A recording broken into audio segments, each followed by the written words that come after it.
For the first time, bumoto ang mga taga-Embo ng leader galing Taguig. Pero ang tanong, sino ang binoto nila?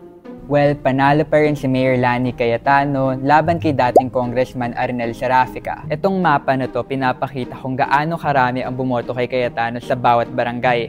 Mas pula, mas madaming boto. Landslide ang panalo niya sa maraming barangay dito sa Taguig. Pero kapansin-pansin yung mababa niyang boto sa Embo. Ito yung mga barangay na dating parte ng Makati. For example, dito sa Barangay East at West Rembo, halos kalahati lang ang bumoto kay Cayetano. Madami ding botante ang nag-abstain dito sa Embo.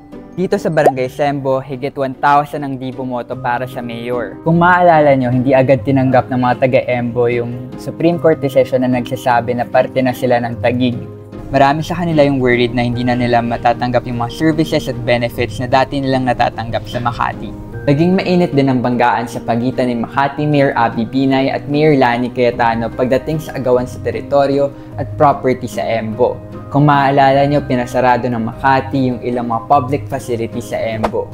Although recently, binuksan ulit ang mga ito after more than a year. Nagkaroon naman ng intervention ng Taguig City Government para i-restore ang mga services pero aminado silang naging mahirap ito dahil nga sa tensyon sa pagitan ng dalawang syudad. Meanwhile sa Makati, papalitan ni Nancy Binay ang kanyang kapatid na si Abby Binay.